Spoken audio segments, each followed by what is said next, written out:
legs are the hardest part, and like if you look online and try to find tutorials for like VRIK full body, everything that involves legs is pretty much Unity only. Mm. Because of course, where else would you be doing VRIK? Yeah. It's just Unity. Yeah. So it's like if you want to try to copy that, you have to figure out how to like translate a bunch of these Unity like specific things. Like a bunch of them use Unity's like animator package to Mm. help do stuff. And I've looked at it and there's a lot of like IK stuff in there. It's just, you got to take all this C# and then try to translate it into JavaScript, have it apply to like 3JS and 3JS skeleton stuff. It's just a mess. Man. Mhm. All With right. Hey, sweet. audio? Does audio work too? Bueller. Matt? Okay, sweet. Yeah. Hey, Source Scoot. Hey, hello. How's it going? Hello. It's going good. Source Scoot with the dev logs. Yeah. Let's go. How's the JS13K entry been going? It, it's pretty well, actually. Um, I still have a couple of kilobytes left, and it starts to look like a game. So, Nice.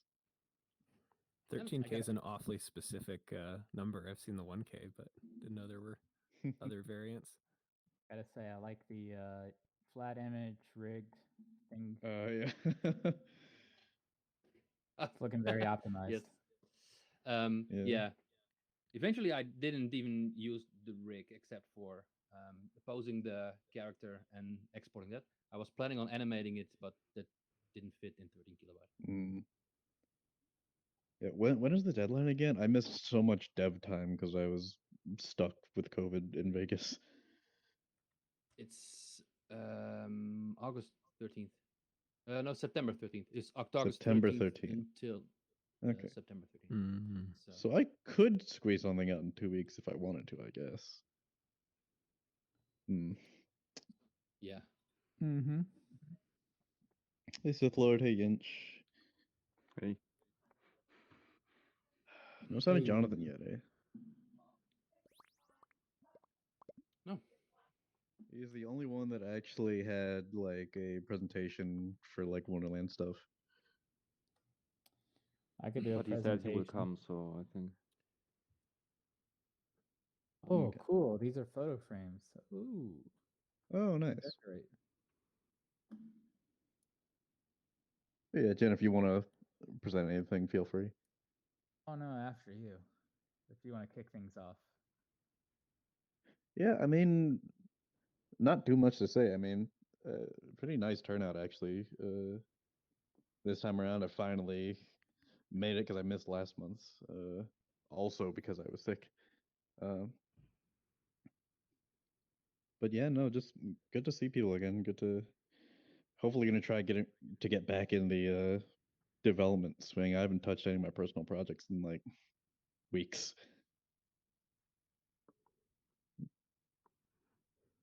Nice. I guess while we're waiting, we got a few new people.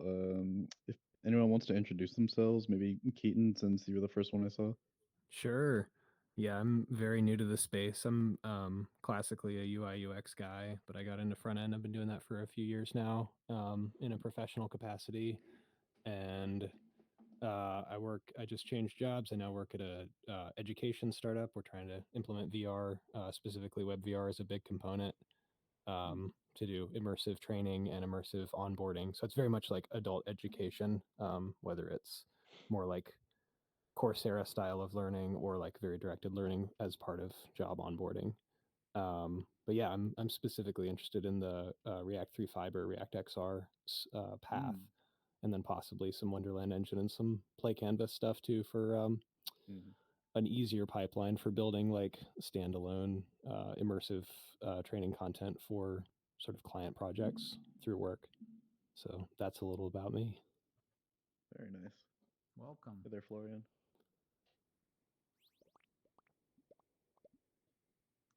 I would like to do a presentation on just recapping some like news and updates to like in terms of just like things that have been happening. If anyone wants to add one more image, there's a free slot over there. You know, just to give some feng shui into the room. Oh, yeah, I wish I had Herb's tier so we could talk about Needle. Yeah, actually, let's ping them. Let me ping them right now. Yeah. Hey, Jonathan. Hey, Jonathan. Hello. All right, I sent him a message. Nice. In the meantime, we can go over, I guess, a few things. Let me see. Hyperfy. Jonathan's first. He's got something ready, right? Yeah, Jonathan, if you want to give us the Wonderland update? Yeah, sure. I didn't want to interrupt. Sorry for being a little late. My PowerPoint unfortunately froze my entire PC, which never happened to me No before. worries. All right. Microsoft. And this screen's a media frame up here, so you can toss it on there when you're ready. I'll just screen share. Mm-hmm.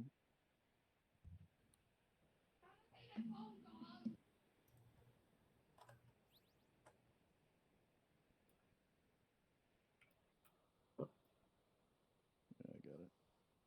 Yeah, thanks. Nice. All right.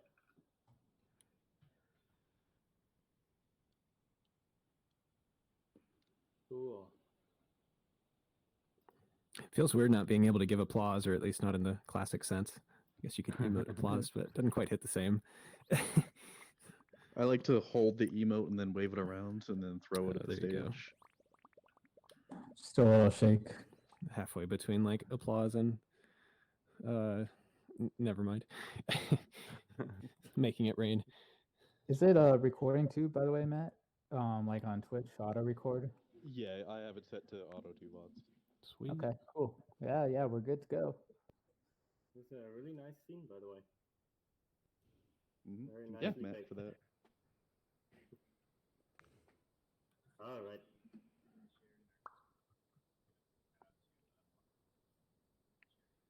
Ah, okay. Sweet. Nice. Thank you, Marco. Cool. Wonderful. All right. Cool. So let's get started. Hello, everyone, and thanks for the opportunity to give this month's update about Wonderland Engine. I am Jonathan Hale. In case you don't know me, I'm the CEO of Wonderland Engine, who built a VR, AR, and 3D web development platform. So, of course, you're here because you all know WebXR is awesome. Why is it so awesome? Well, it's an open platform. That means to publish our content, we don't need to ask anyone. We can share a link to our content, which gives it a virality in some sense. And when someone clicks that link or QR code, it's super accessible. So there's no barriers to entry. It just immediately hops right into the experience, and that's it, basically. Nothing to download or install. The best advantage of WebXR is probably, though, that it's cross-platform. So it runs on all the devices, even the devices that aren't out yet. So if you want to deploy to Cambria and you didn't get an SDK, well, then WebXR is the platform of your choice. So if it's so awesome, why didn't everyone switch from native yet? And I believe this is a matter of, well, if you ask any WebXR developer, 50% of all the time spent is usually optimization. So it's just really, really hard to get WebXR apps, especially in VR, to run at comfortable frame rates. So, and if you ask me, this is a matter of development tools. Native developers have a lot more support with building and optimizing 3D content and 3D games and 3D apps than we do on native, on web, sorry. And so we have a distinct lack of tools that support us with this job and support us with the optimization. That's why we're building a development platform for VR, AR, and 3D on the web. We have a high focus on performance and rapid development workflow. So if you package in Wonderland Engine, it will always take less than a second, like you usually would have these like nice flows you usually know from web development, right? With all the live reloading and everything. That's basically the mentality we took for Wonderland Engine, and we're like, okay, we'll keep all the positives of web development, and now we're like have a high focus on the biggest problem, the performance that most people have when building VR apps for the web. Focus on optimization means we build everything in WebAssembly, so all the high performance engine code is done in C++ and compiled over. And our shaders are super optimized for WebGL. So all of our code is designed for web development and designed for the web platform. Our focus on development time, as previously mentioned, means that we always package in less than a second. And it's made for the web. That means you don't actually need to know C++ or WebAssembly or anything like that. You can use a convenient JavaScript API to integrate with anything that runs in the browser, any browser API, any web API, or any existing JavaScript library. If you want to know more, make sure to join our Discord. You'll find it on discord.wonderlandengine.com because the community is super helpful, and especially if you're getting started. We're not that old. Like, we've been around for almost 3 years now, but that means like it might be some documentation lacking or something. So feel free to join the Discord and make sure to be welcomed by the community and ask a lot of questions. Our next release is the rendering release. That's 090, and it's going to happen this week. So I'm not going to spoil too much yet, but I'm going to spoil one feature that's coming up. And I made a very quick video just before. Our new feature here is texture streaming. You'll see this scene loads pretty quick. Of course, this is localhost. It's a bit of cheating, right? But you'll see this is a fairly like complex scene. And it has a lot of textures. It actually has like, I think, more than 300 1K textures. And if you go very close to certain objects, you'll see like the texture resolution is fully there. And you can even go like to other objects, and like you'll see that, especially like in a second, every now and then you'll see a little bit of pop-in, but here you go, you can read the text on the sign, or like if you go closer, you see like it's sharpening up and everything. This texture streaming. No, the texture streaming is basically a method that allows us to manage the texture data that is currently present on the GPU based on what is currently needed in the scene. And you'll see it also runs in the editor. And every one of these objects, by the way, is still separate, right? So there's no crazy baking or anything going on. This is just like, you could animate every object if you wanted with JavaScript, or like have it interactable or anything. But this method basically allows reducing the used GPU memory, especially on low-end devices like Quest, compared to like a high-end NVIDIA GPU or something, of course, and just allows you to like go crazy with like the texture limits. So you can like even use a 32K by 32K texture in theory, and it will split that up and then efficiently manage only the parts that it actually needs. We're very proud of that feature, and I hope you'll give Wonderland Engine a try and try it out once we have 090 out. We also have like a couple of other cool features coming up, but you'll see next week. And finally, quick update from the community. Zesty is building a crazy multiplayer game. Like, it's the first like larger scale multiplayer WebXR game I think that is out there. Like, apart of course from like social things like what do we have, Secret Sky and everything. But this is like an actual shooter game that you can play everyone versus everyone, PvP. It is absolutely fun. Go check it out. It's on RR for Robot Rally Zesty.xyz, right, Daniel? Yeah, that's right. rr.zesty.xyz. I'll post a link in a second because it's super fun. And there's actually almost always someone playing there. So it's actually really fun. Go check it out. A pretty new member of the Wonderland Engine Discord created this really cool experiment that I thought I'd share. That was Dev Mode, who also built the Getaway car game on Constructorcade, which is also super fun. Also go check that out. And another thing I wanted to feature is some new developer called Huddy built Flappy Bird in an hour while learning the engine, which I thought was pretty crazy. So yeah. Finally, if any one of you is planning to attend AWE in October, that is 20th of October, that's still a while, but please make sure to come to our meetup. We're organizing the AWE WebXR meetup, and it would be really, really cool if you could come by, go to the Eventbrite and sign up, because we have like 30 seats roughly available. So if you're there, please come stop by and save your seat. All right, thank you very much. I am open to questions if anyone.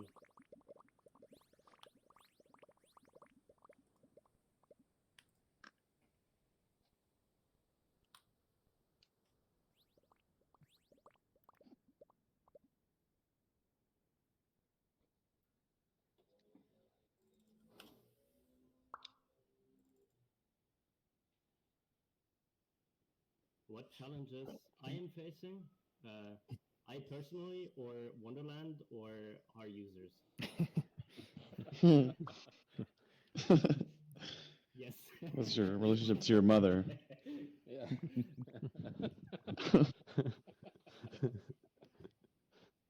Okay. So that's a very broad question. So let's see. So one thing that we are looking into solving, because we've kind of solved the draw call problem, and we also solved the texture resolution problem, and now we're kind of getting into the next bottleneck, basically, of performance, and that is like pixel shading. And so we're thinking about how we can like improve performance with a lot of overlapping faces, so like overdraw. Avatar, we don't have VRM support. We have GLTF support though, so maybe you can get VRM support done more or less. I think, if I understand correctly, but please correct me if I'm wrong, VRM is like an extension to GLTF. Could be completely wrong though. I haven't looked at the VRM spec. Okay, yeah. So that's what I still had in mind. So there might be a chance of like implementing VRM on top of Wonderland Engine. We support GLTF, also import at runtime, and we can render a large amount of avatars in a single draw call. Well, in two draw calls, one for skinning and one for the rendering. Wonderland doesn't do lightmap baking itself, but you can import lightmaps either from Blender or Unity. There is various exporters for, I think there's specifically one exporter from Momolesqui. I know his username. He did some like really cool light mapping stuff with CGS, and he built an exporter for Unity with which you can basically export Unity light maps. And we are able to import those because that is using a Mozilla extension. I think possibly like the same extension that I suppose Spoke would use if they support it.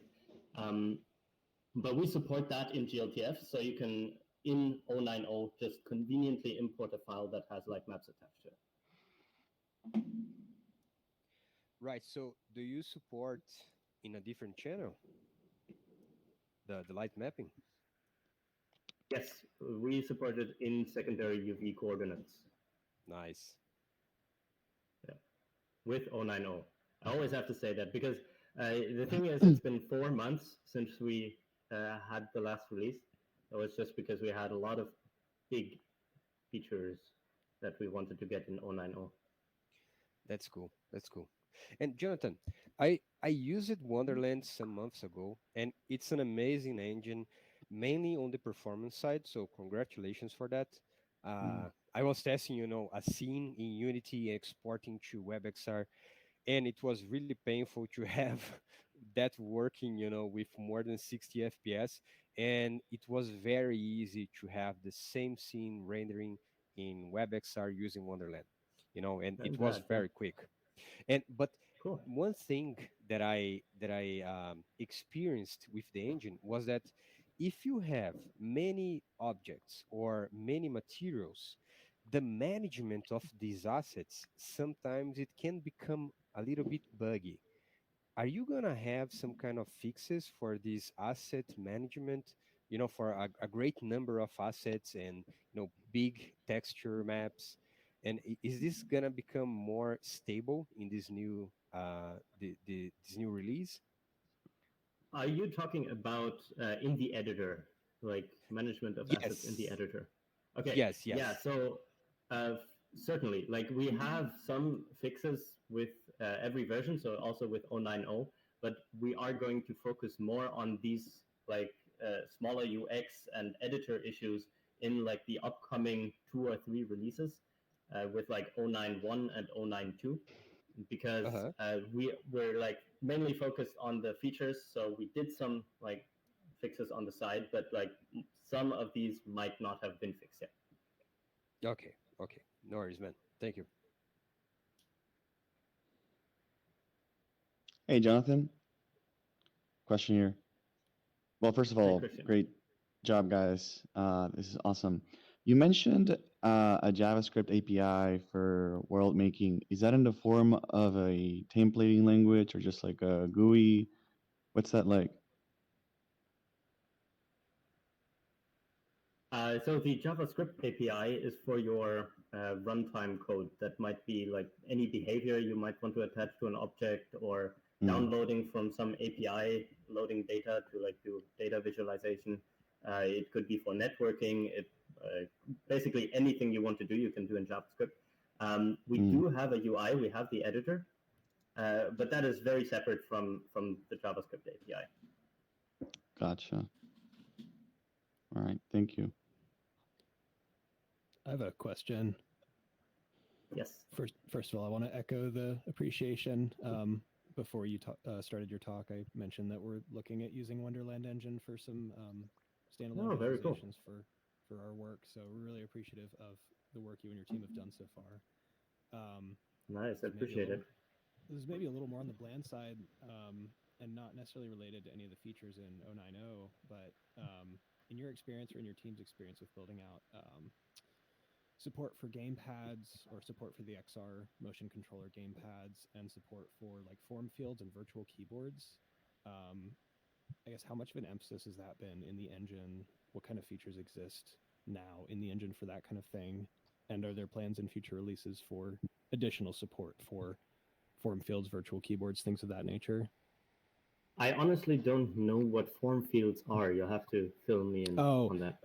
So like the equivalent of HTML form fields, so input fields, text areas, Oh, random those elements, kinds of things form of that fields. nature. Got Yeah, it. the equivalent in XR for something like that.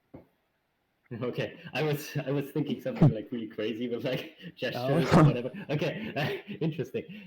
Okay, cool. Yeah, so we definitely have like motion controller support, and the WebXR device API also gives you very convenient access to all the buttons.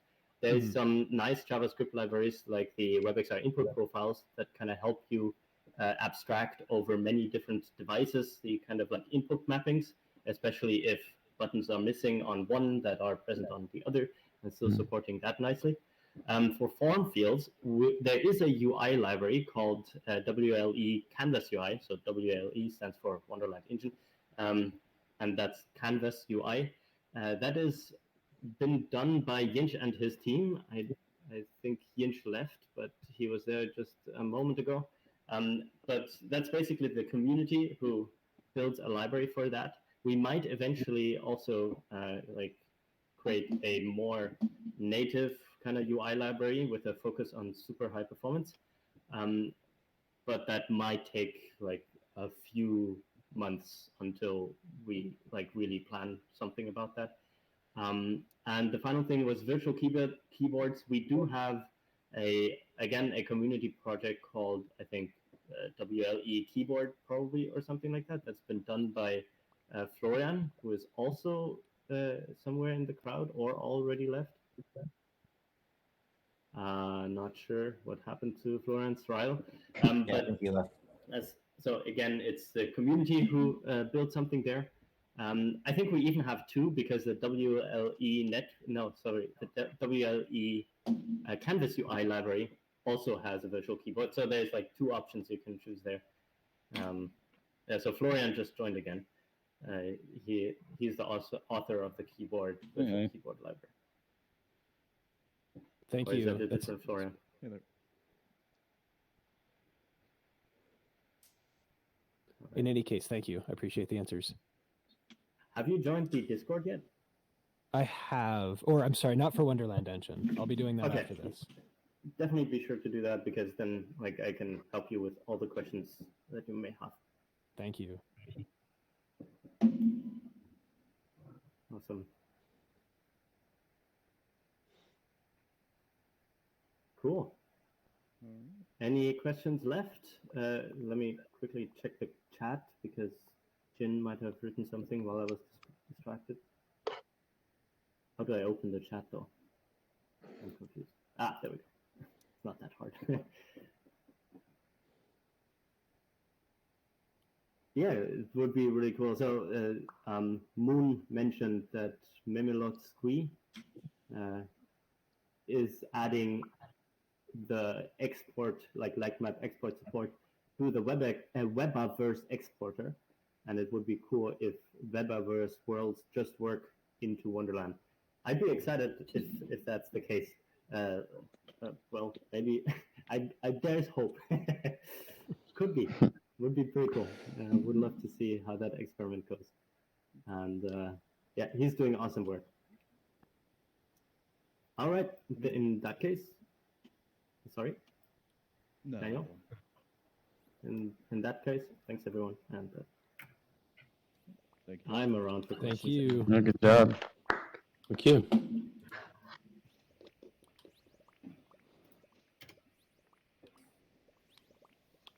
Thanks, man. Great stuff.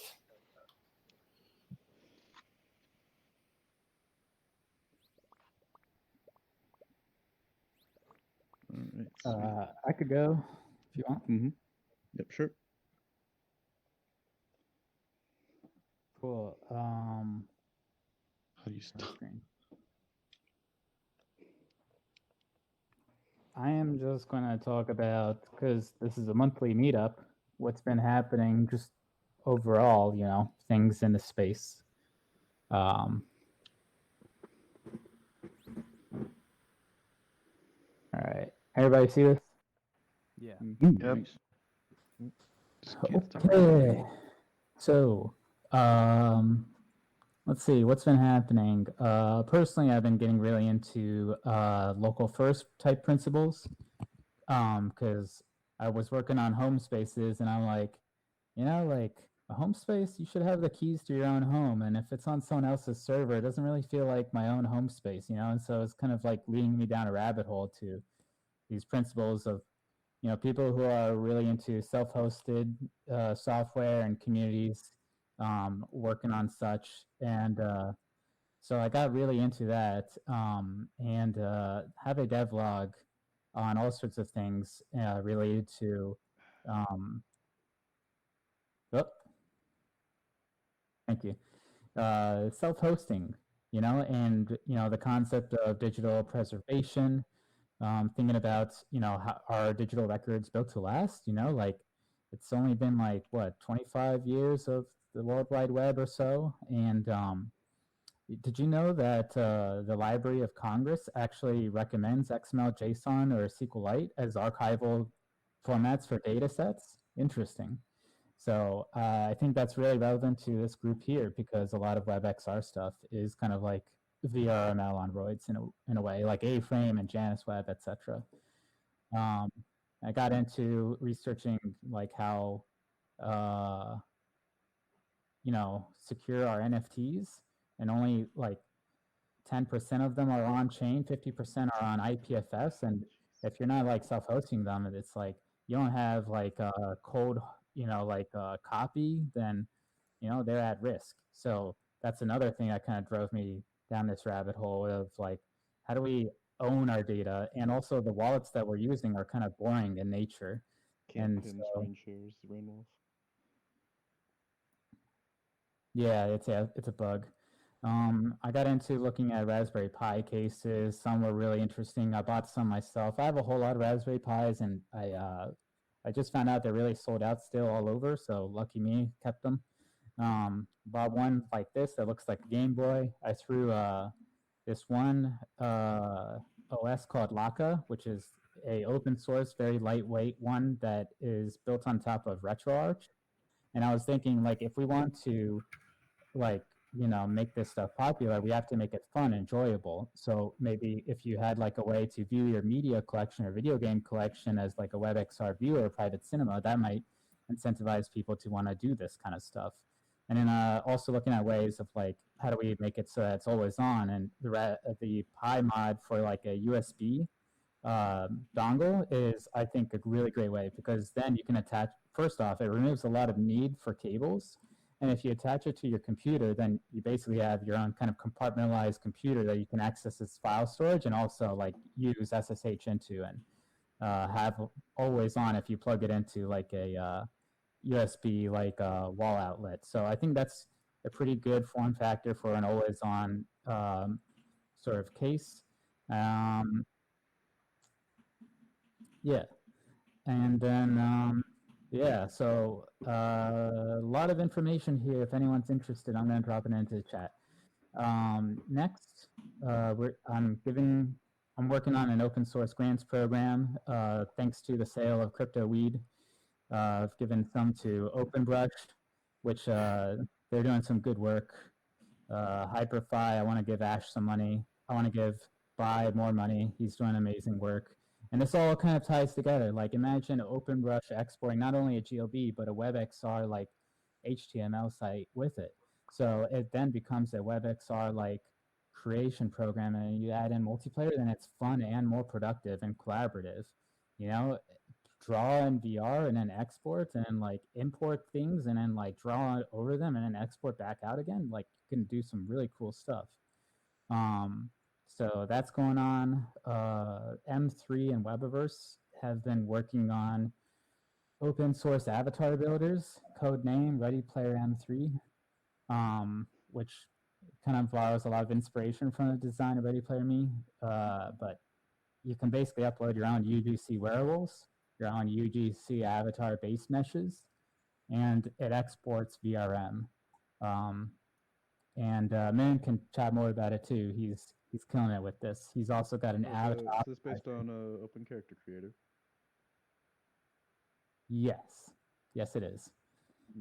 And then this avatar optimizer will basically optimize your avatar textures and everything into one atlas, and you can use MeshOpt and do some target vertices and whatnot and bake it down, and that really help get it down into performance. But I think the beauty of it is drag and drop optimization tools, really underrated. I used to optimize a lot of things by hand, like GLTF pipeline to unpack a GLB, optimize all those textures, bring it into Blender, optimize things. Such old school methods. Now there's like GLTF report and that's drag and drop, really artist friendly. No need to touch command line. So that's coming out, and with more platforms supporting VRM such as CryptoVoxels, Webiverse, and Hyperfi, I think it's going to be, by this time next year, we're going to have a lot of self-hosted VR chat, decentralized sort of open source options for people. So that's happening. Needle Tools, big news over here. Artist-friendly workflows for creating for the web, including leveraging Unity's light mapping tools. I think that's going to be huge, because light mapping in Blender is same thing as Paint. And this is just like a easy export with AR, VR, and multi-user like avatar supports. And I saw Herb's he had some really cool stuff with making better avatars out there. I could show what that looks like here. The website is actually going to be like a multi-user website, by the way, but I'm going to drop this into the chat. We all need to check this out because Unity is the most popular game engine. Over 60% of like VR AR apps are made with it, I believe. And so if we want to onboard more people to open platforms and WebXR, this is the tool. It is now open beta, so we can try it out now. I've been a private alpha tester for a while, and I can tell you it's the real thing. These people contribute upstream. Check out their goals and non-goals. The vision document here, I think, reflects a really positive ethos and vision for the future. So I love what the team is doing, and I wish they were here to chat more about it, but I guess we'll catch them another day. And also, just a quick note: there is a channel for Needle Engine on the WebXR Discord under development. Excellent. Awesome. Yeah, I want to do more testing with this so that if we export like something from NeoTools, it slots perfectly easily right into Webaverse. And then you get like all the things with Webaverse out of the box. I think that's very possible. Yeah, this is huge news. We could just talk about this the whole time, but I have a bunch more tabs open. Neon Biddle.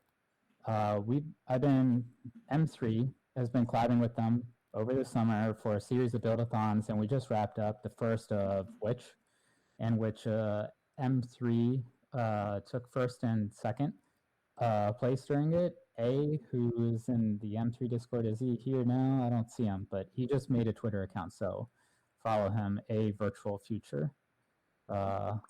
Really smart voice in the community. He made a really interesting mini city, and me and Sith Lord here worked on a M3 Hangout hackerspace. And the whole idea behind this build-a-thon is composability and interop. So like every build-a-thon, we're going to add more on top of what we previously made. So Sith Lord, for example, he made this in Somnium Space, exported as a GLB, and then brought it into hubs, as well as like half a dozen other platforms, by the way, which I have a devlog open for.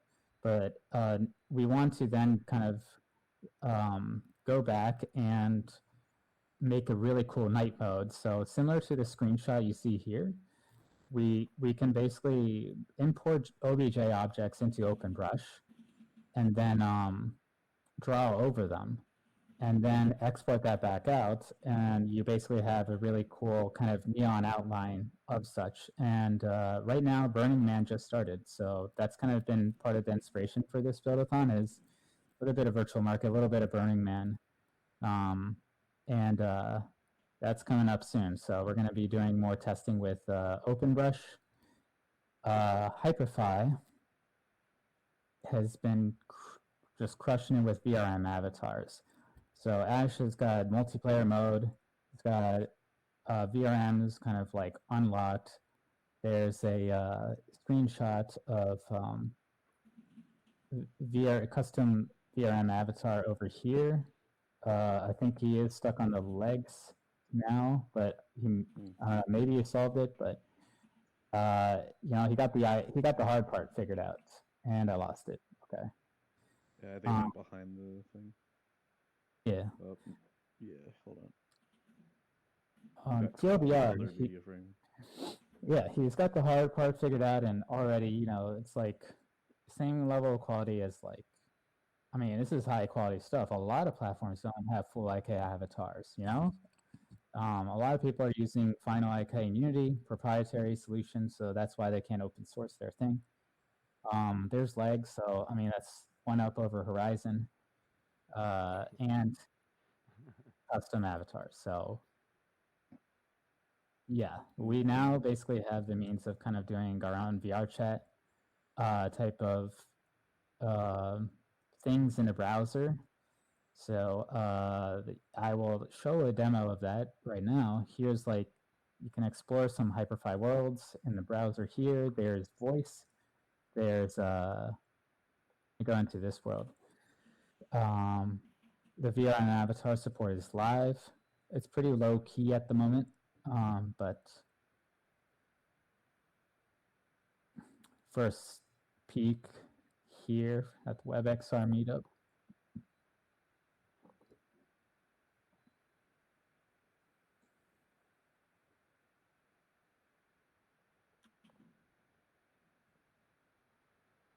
All right, here we are.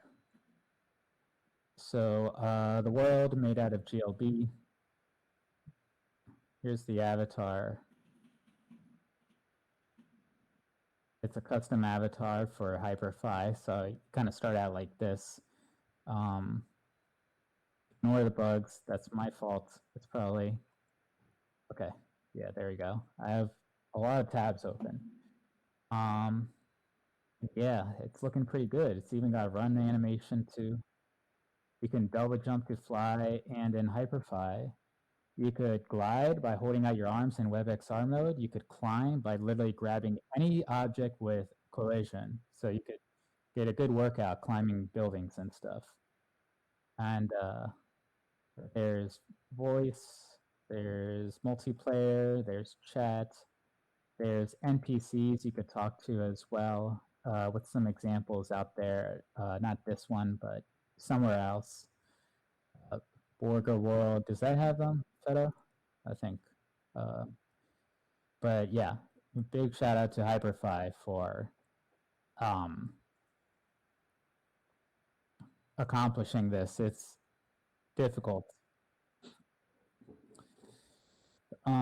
Also on WebXR news, Webverse, which has been in development for many, many years, finally did a NFT drop and now is able to sustain and further develop the open source ecosystem around it.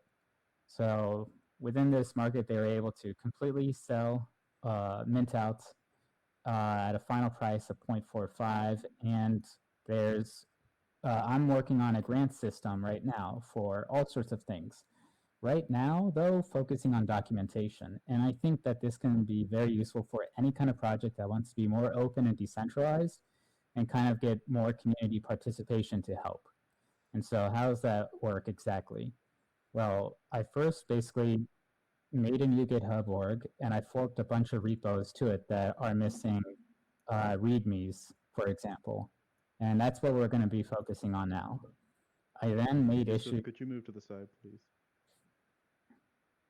And then I made issues on each repo for create a README and a how-to guide. You could basically create a template for such. And then I imported those into dwork. And in dwork, you could have one-to-one GitHub integration. And so I could then import all these things into there and attach a bounty to them. And the bounties can be fungible and non-fungible tokens.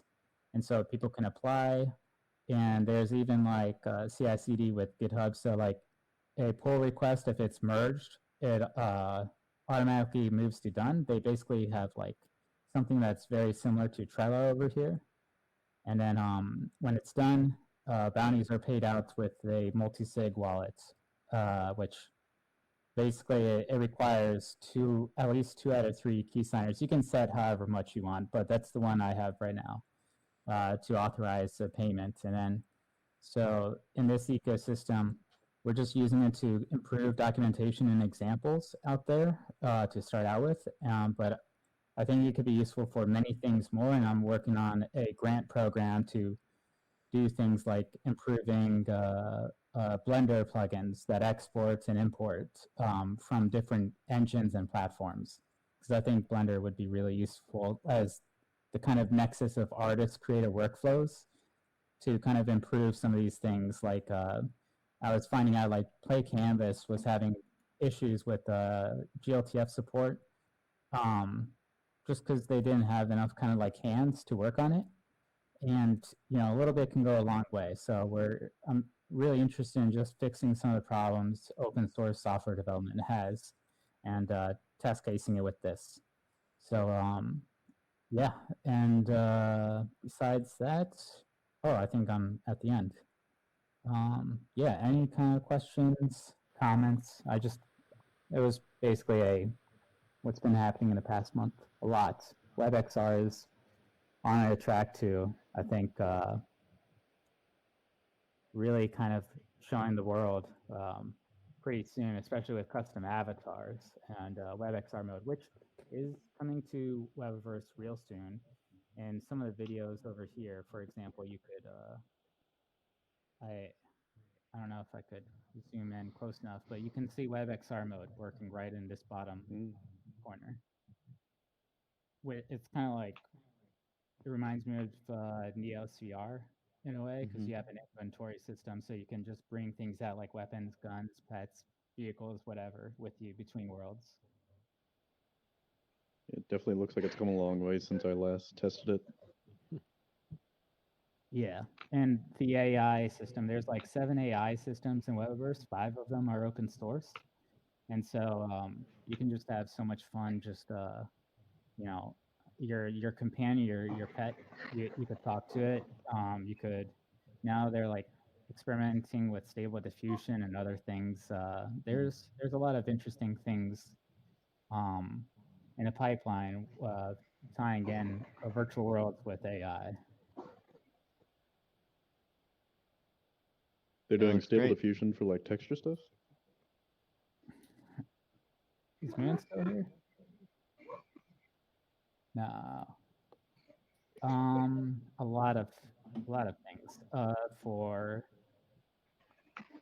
kind of giving backgrounds to NPCs, to generating objects and textures, to text to speech, speech to text, to image to text. Yeah, it's just, if AI were hot sauce, this is like a you know, spicy restaurant. Quote of the day. Yeah.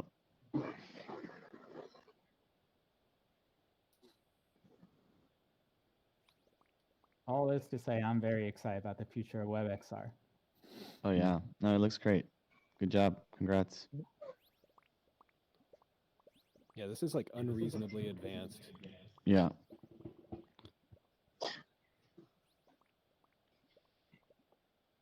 No, I would react with clapping, but last time I did, I froze. So here it goes. Here goes nothing. Here we go. Yeah. Let's I see. think Now, the how do you scene stop might it? be a little heavy for also the amount of people, because I have been getting like stutters as well. Same. Which, in fairness, we are in like a third of the map right Yeah. now. So It's a nice room. I like it. In fairness, to JavaScript. One other thing I forgot to mention that is also really epic is something that Anthony is working on. Where is it? It's WebX. It's basically a plugin for WordPress that makes it easy to kind of author WebXR stuff. But I just love how it's like leveraging like a lot of the internet is WordPress, right? And I just really like the idea of building on top of tools that millions of people are already using. And so he's like, basically, it kind of, in my mind, it's like turning WordPress into like Spoke Editor in a way. But it gets more advanced than that. And he's kind of, you notice how like a lot of WebXR, it's like all or nothing in a way. It's like a WebXR scene is like taking over your entire browser window.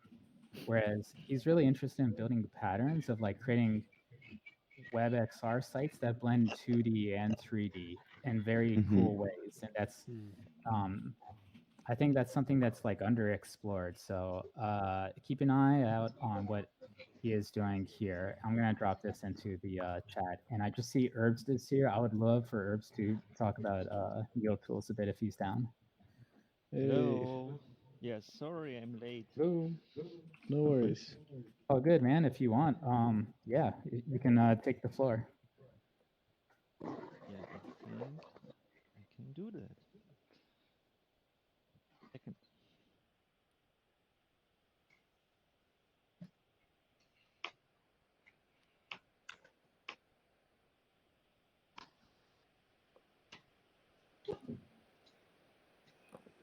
Quick question. Can anyone hear me? Yes. Yep. Yeah, we can hear you. Hear you. Okay.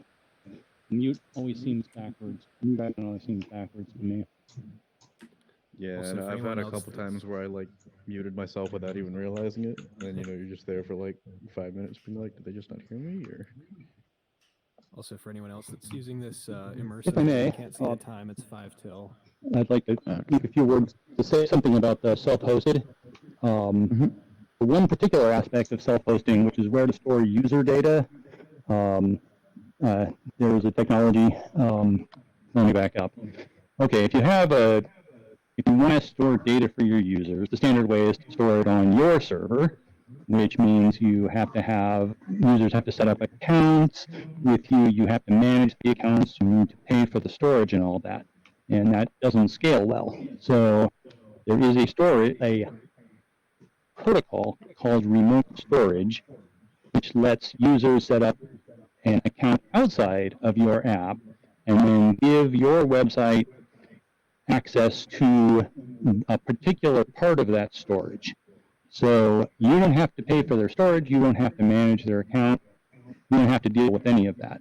And I mean, obviously that's a small slice of the overall problem, but it's an important slice.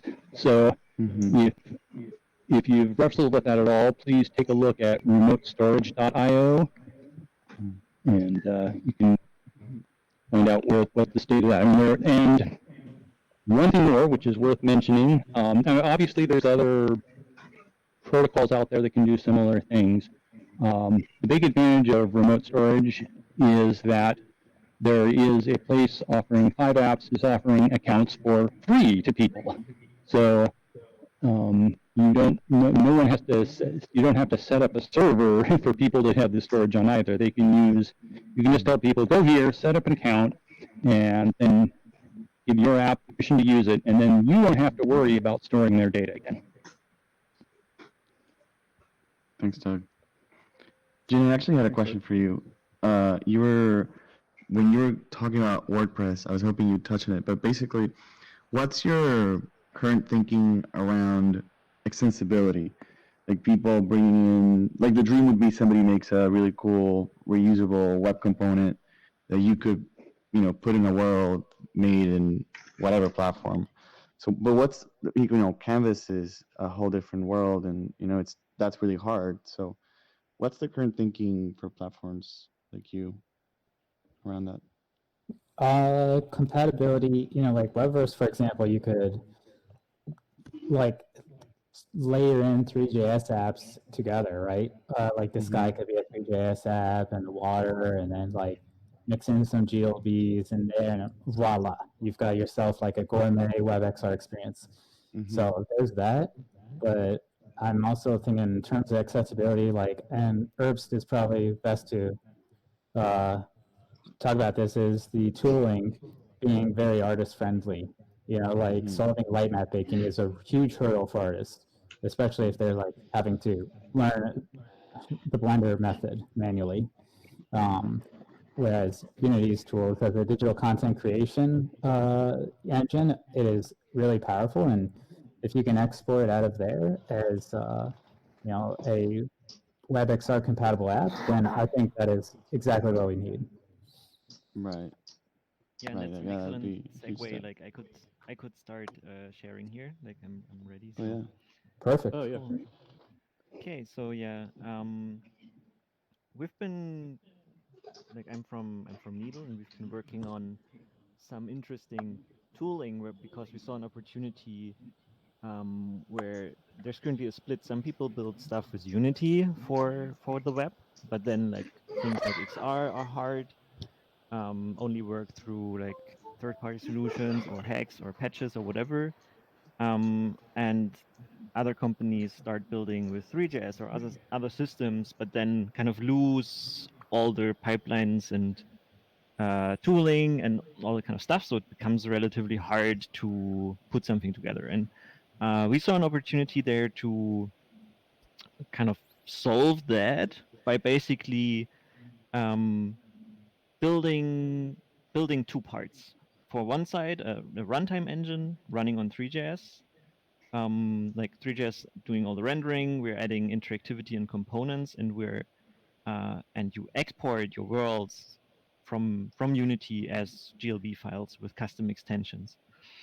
And this is pretty similar to what Jin just mentioned in terms of the goal is that whatever application you make ends up being one or maybe a bunch of GLB files that works in runtimes that kind of have these components. So if there's like a specific set of logic and capabilities that you want a certain platform to have, then you can give creators like these and say, hey, just give me all your GLB files, and they run in that runtime. And this is our website where we just completely built in Unity in that way and exported to the web here. And there's a couple of super interesting aspects that we can like bring along from Unity that have been relatively hard from other systems, like things like, hey, all your light maps come along, or what if you can bake like multiple light maps per scene, and custom shaders that you make in artist friendly tools like shader graph. So there's lots of developments on the website on like 3JS as well for like shader editors and that kind of stuff. But here there's a vast library of existing stuff, and it's actually one of the nicer shader editors I think that I've been using, and so you can bring that along. Yeah, then there's the integration part. Like we took a step at making this basically at turning Unity editor into an extension of a regular web development workflow. So you're basically working on a regular web project. It's a regular 3JS project. It just happens to have like GLB files with added extensions as an additional input. And this is something that makes the entire process super fast. Like for example, I have the Unity project here. This is one of the scenes. Actually, I can scroll to that first. So this is the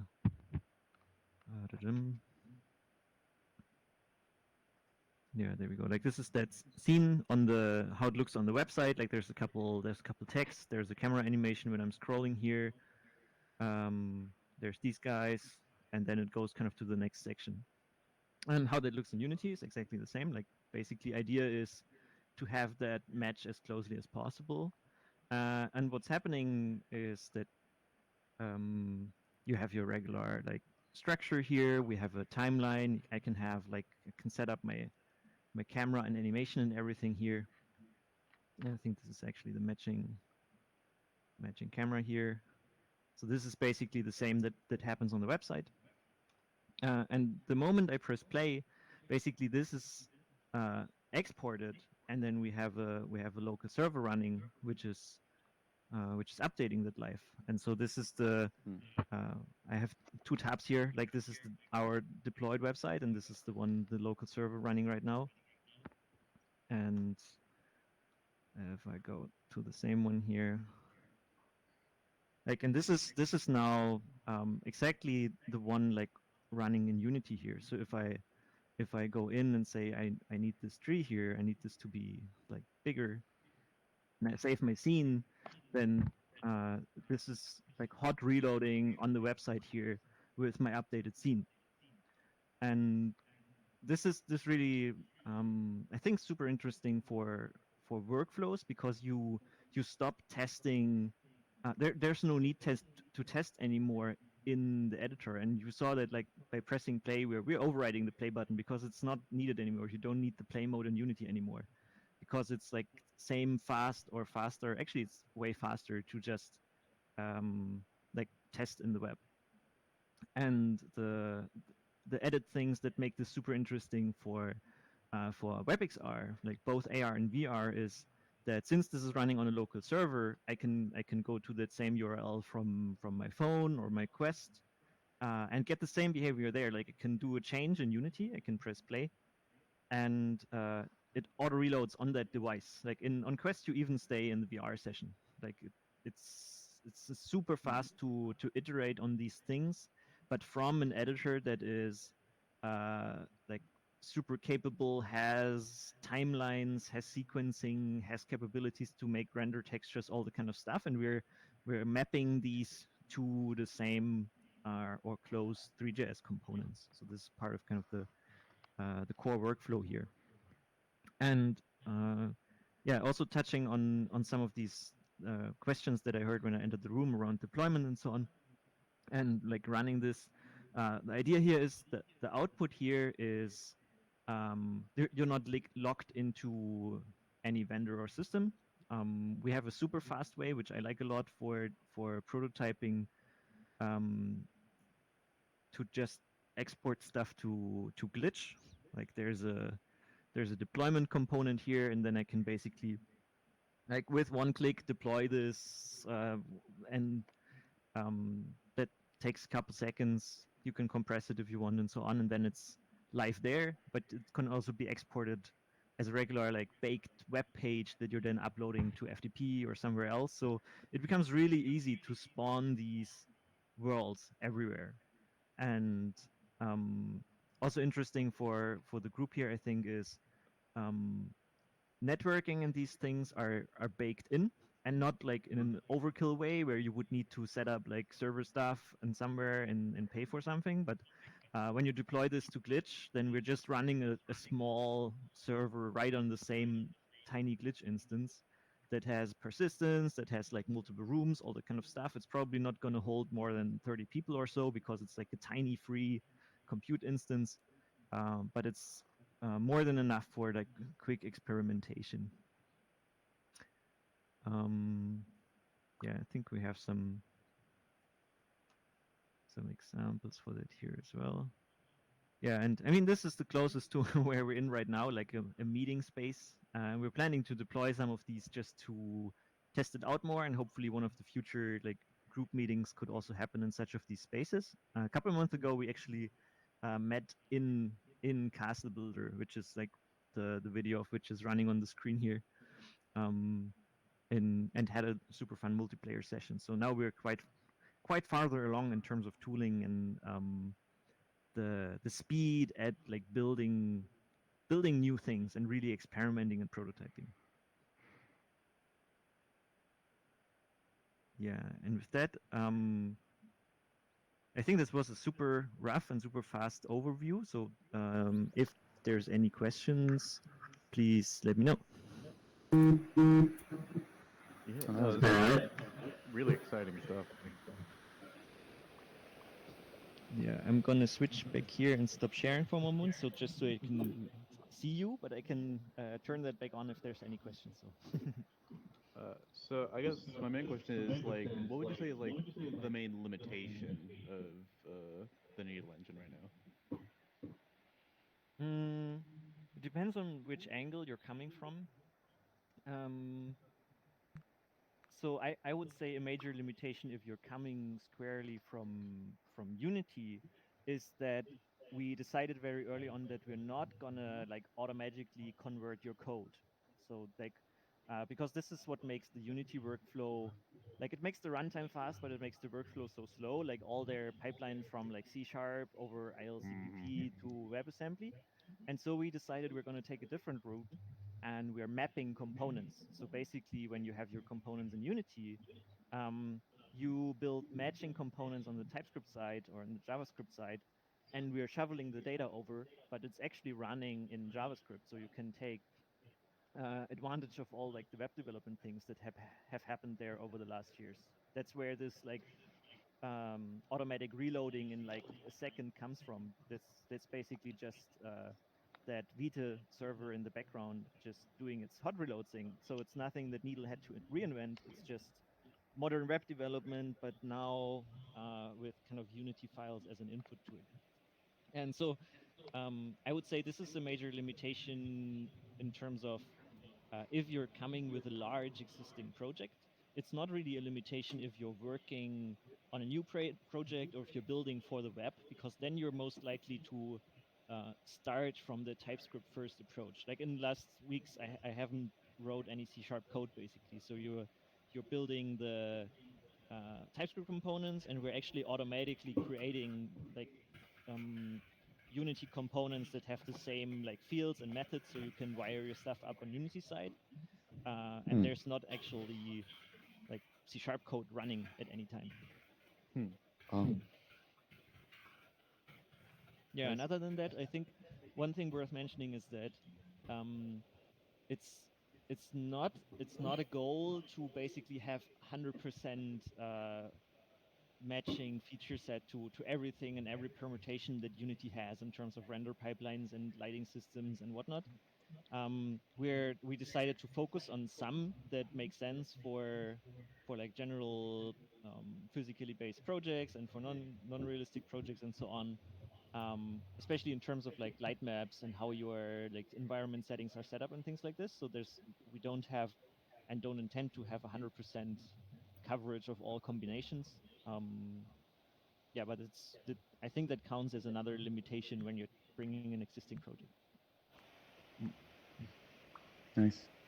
Somebody had a question on what you're using for fonts and text. I know Troika text is really popular. I don't know if that's something you guys use. So what we have on the website is actual HTML. So like this is just regular HTML sitting on front, but we have super interesting integrations there. Like I can share again. Maybe that's interesting aspects. Cool. So if I go back to the collab scene here,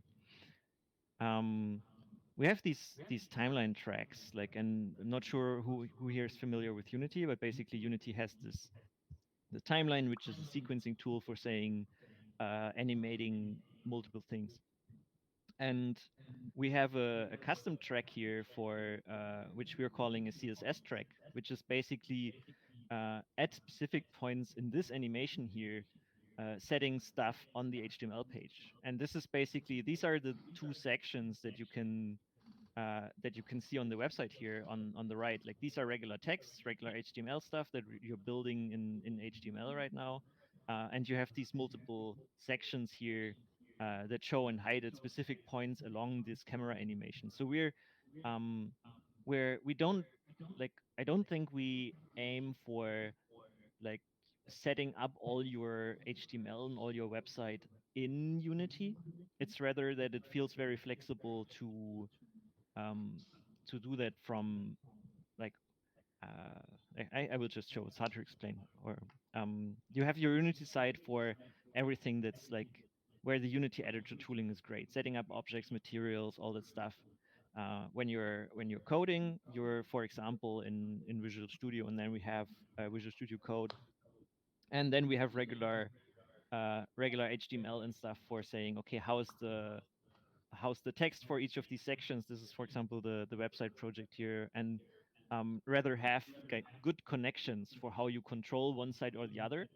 But I don't think, for example, Unity would be the right tool to like set up HTML and CSS. Like that's what HTML and CSS are for. So we're trying to kind of keep this to the tools where this works best, basically. I wonder if he meant specifically sort of like in-world text rendering, like 3D text rendering. Like, do you have matching components for all of like Unity's like UI or maybe even like Text Mesh Pro stuff? Yeah, Or... yes, something like this. Yeah. I can show this here, I think. So here's an example for basically text mesh, like Unity's old school, like I place a text in space thing. And for this, we have a matching component just to the 3D text from 3JS. Nothing more fancy yet. So right now, like the one that's in core.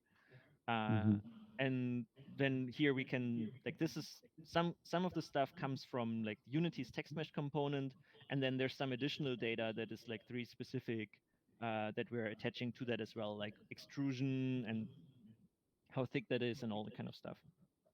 And then I can basically go in and look at, like, and this is the part of the flexibility of the workflow of this mapping. Like, this is basically what happens on the TypeScript side. So the text mesh component gets mapped to this, all the data gets shuffled over. And here we're just building a regular 3JS object and put that in the scene graph, basically. Not sure if that answers the question, but I hope so.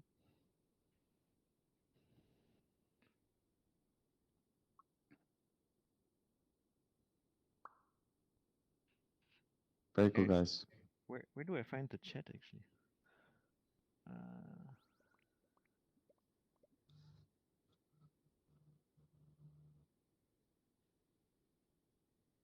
Don't find it. Here. Yeah, there was a question from Panther regarding other WebGL frameworks.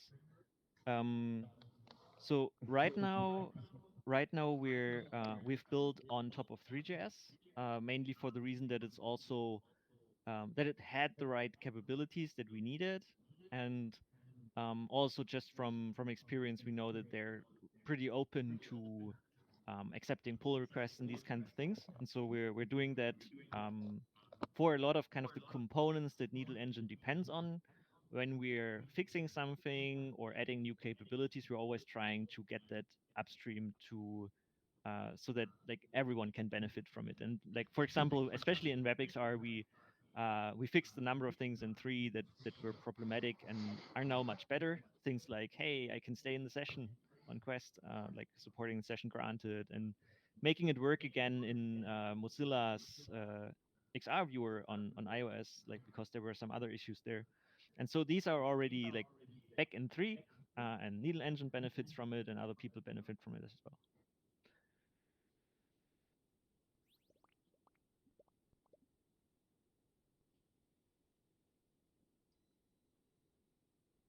I think there's also another question asking how it compared to Wonderland Engine.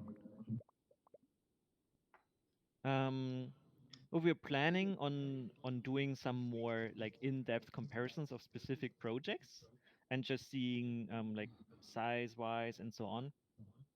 But so far we haven't done that. Like, we haven't done a formal comparison.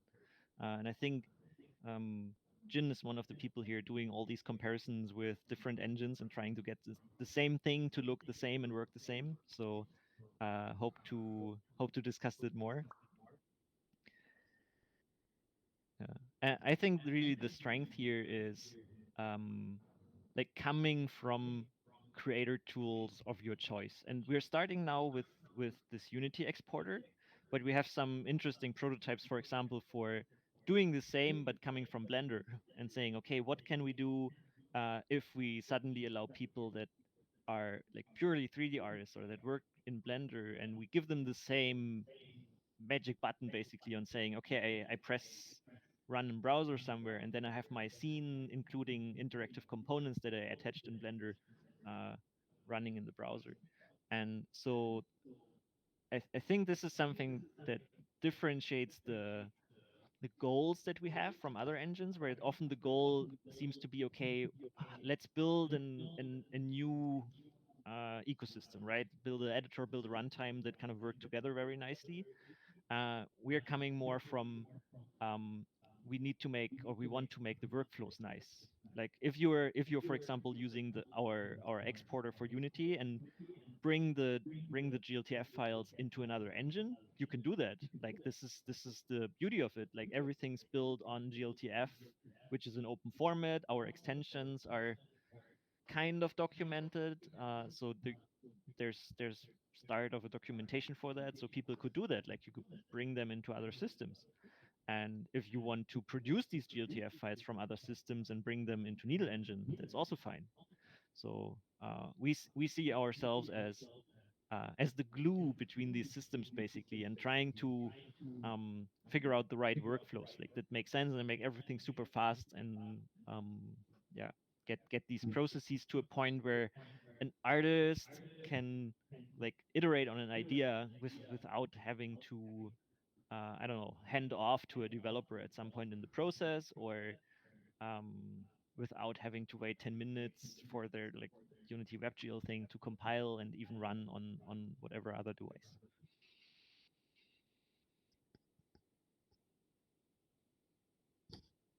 Awesome. Nice. And I asked it earlier. I don't know if you heard, but like, what's next on the roadmap for the engine? So I think we we kind of overshot our goals for launch. We have so many features already that I think a medium or a short-term thing that we need to do is make more samples and make more like varied starters, because there's already so much that can be done. Um, but of course, we need to like make it visible that one can do that. And this is, I think, a short-term focus is there like documenting, making more samples, making more small demos that people can build upon. Like right now, we have basically a starter that's just, hey, I have a 3D model and want to bring it in the web, and we have another starter that's, I want a multiplayer WebXR session where I can move things around and like build something. And I think we want to make more for like product configurators or like open worlds that you can explore, and just to give people a framework for how to set them up. And in terms of next steps, like feature wise, we we have some very interesting ideas around iOS, which is of course kind of the elephant in the room whenever it comes to WebXR. And actually, just this weekend took kind of a deep dive into use these interactive behaviors. Like we've used them in the past, like through Reality Composer and so on, but the format is semi-documented, and so one can totally construct these files from 3JS. And so like one idea there is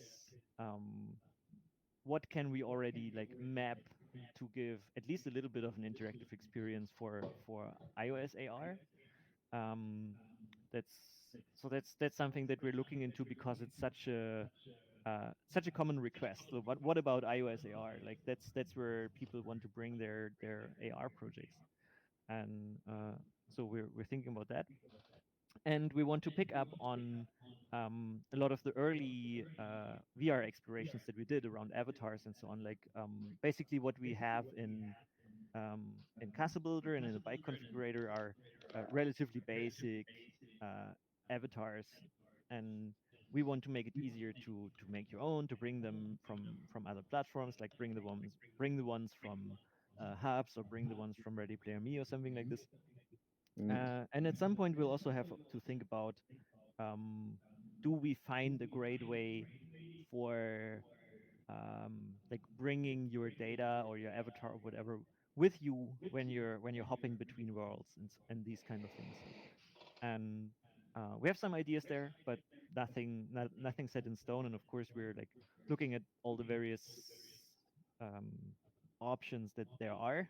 But personally, I would like us to find a way that works without having to sign up for service number 355. So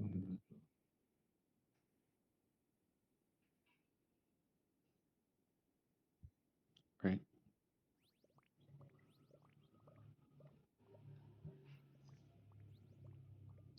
thanks. Yeah, and this is like we're now in open beta, so that means it's not like you don't need a request anymore, and you don't need an invite anymore. You can like just get started, download it from the website, or like there's the instructions for setting everything up. And yeah, and you can literally like deploy a multi-user world to Glitch in like 5 minutes. So and then start putting your content in, which is where the fun starts, right? Like bringing existing worlds over, or building your own. And so that's, I think it's going to be super interesting what people start building, and we're excited to see that. There are no video tutorials as of yet. That's very high on the priority list. So more to come there.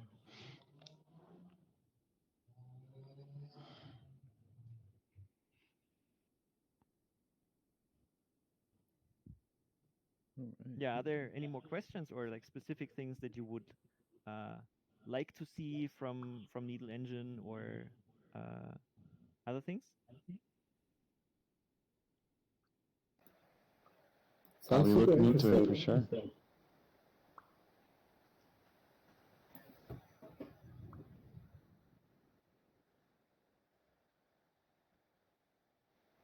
Jin has a question about avatars.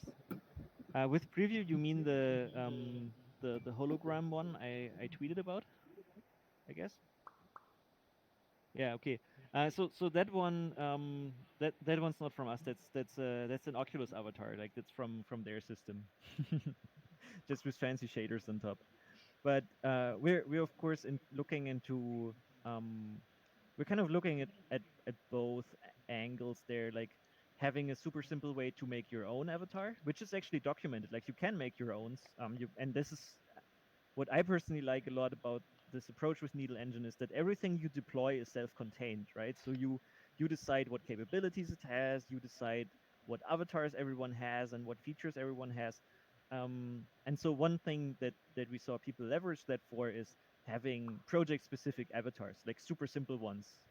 Like there was a nice typography project where you're placing like type in space, and then the avatars in that were just like couple of characters and letters and stuff, and so this fit right into the world, and it's I think a very interesting approach and different than this current trend towards bring your avatar with you in all the worlds, which is valid as well. But I think it's also interesting to think about what if everyone has a very domain specific avatar that they have in that specific world because it fits. And so both of these are interesting. Yeah, VRM is also on the list of things to look at when we get back to like more integrations of existing avatar systems and so on. Yeah. I have a question about the networking and multiplayer. Do you guys prefer any particular like systems? Is this WebRTC based, WebSockets based, some mix, something else?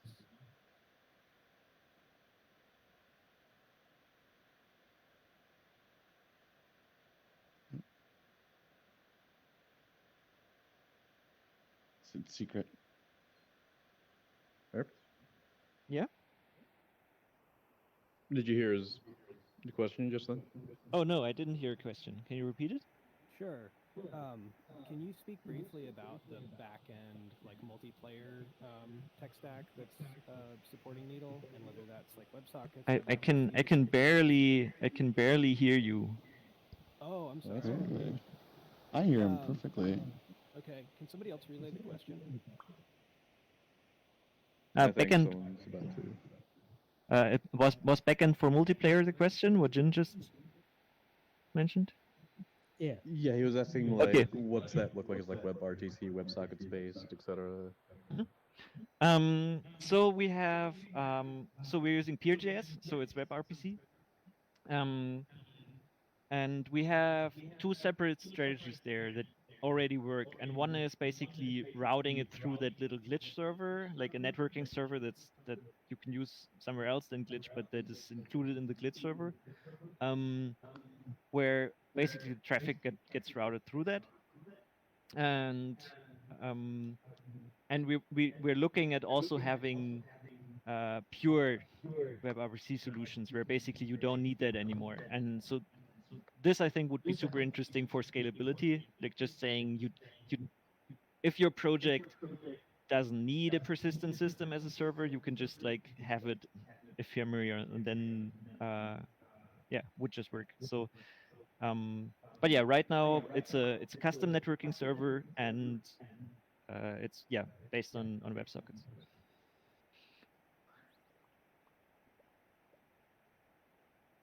Sorry So if Matt, Jin. No, you go. Sorry. I was just saying, Matt, just as a note, all of the stutters I'm experiencing happen directly before a chat message shows up. So, Interesting. Might want to pass that to Hub's team. I was gonna ask you, Herb, and sorry if Jin, if you talked about it, but I might have not heard it. What about in-world UI, like stuff for people to make user interfaces with? So there's multiple options. Mm-hmm. You can like we're translating the stuff that you're building in Unity UI into 3 Mesh UI, like that package that has like panels and text and buttons and that kind of Mm-hmm. stuff. And so we're translating into that. So basically, when you're building Unity UI in world space, then um, you The get mesh pretty UI. close results as a performant mesh UI. Yeah, including text, Oh. including buttons, including graphics, all that kind of stuff. There's a couple of things that we haven't integrated there, like for example animation, like animation with the UI. But ultimately, this is also just a matter of animating it in Unity, and then it's part of your GLTF file, and there's some components on it that turn it back into 3 Right. Mesh UI components. So like the path is pretty clear. A subset of that is already supported, and that's what we're using when we're building like in-world UIs. Awesome. No, and that's great that you're using that UA mesh, because that as that grows and as that evolves, your stuff will do with it too. Mhm. That's great. Do you support like input fields at all, or is that still outside scope? That is a very good question. Um, I can get back to that. Like I actually have to ask myself. Like uh I'm often like architecting some of these things, and then Marcel is like uh putting together things so fast that sometimes I don't even know which components are already supported. So an input fields is one of those where I can't say, but it's Gotcha. definitely something that we want to support. So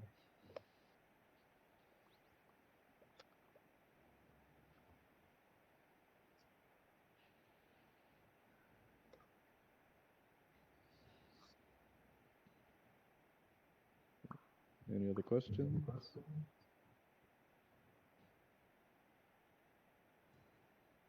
Good job. thank you.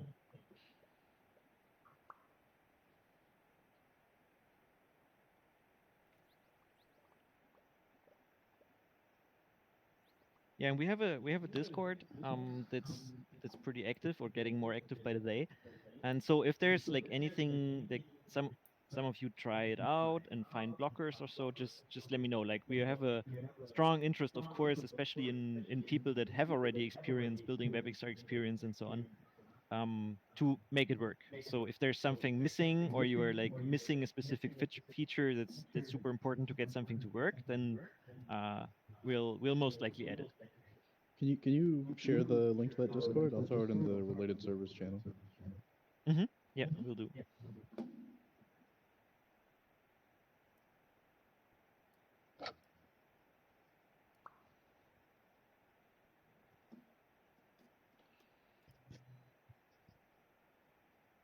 Yeah, there's the link. Yeah, Jin said something. Yeah, the needle build-a-thon, of course. Like I'm all in. I was trying to figure out your pricing, but the glitch is still warming up. Do you want to briefly summarize that, maybe? Um, yeah, regarding pricing, so we're still figuring that out, and basically, I can like on our license and pricing page, I describe what our goals is for when we're out of beta, and the goal is that we're finding a model where we can give people access like for non-commercial stuff always free, um, and also having something similar to the tiering system that Unity has, because I think that works very well. That gives people a leeway into using it during education and all the kind of stuff, and having some free tier where like if until a specific amount it's free. But of course we also want to find like a model where we can sustain development. And what I personally hope is that we are finding large partners, because like there's a lot of interest in using Needle Engine and the exporter to bring content into other systems, like, and to use this ease of use and have more creators bring content to other platforms. And I hope that we find large partners there that then can basically cross-finance that more people can use it for free. So this would be my personal goal, but we haven't put it into legalese yet, what that actually means. So right now it's relatively simple. So if you have a commercial use case and you want to use it for that, then reach out to me and we'll find a way. So and that's the current approach. Yeah. Perfect. Thank you. I see you're from Germany, from Halle. Yes, Hat that's mich true. gefreut, dass ihr da wart hier heute. Wer redet? Jonathan, that's me. Yeah. Jonathan, I feel like you find a new German speaker every like other meetup we have.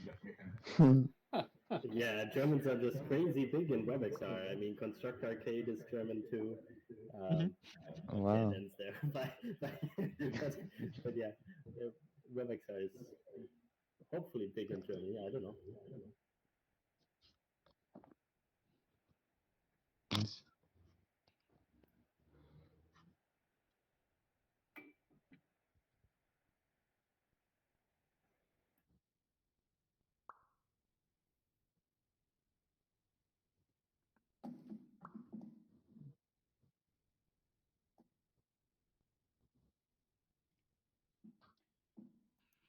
Yeah. Any other questions? Things that you're curious about?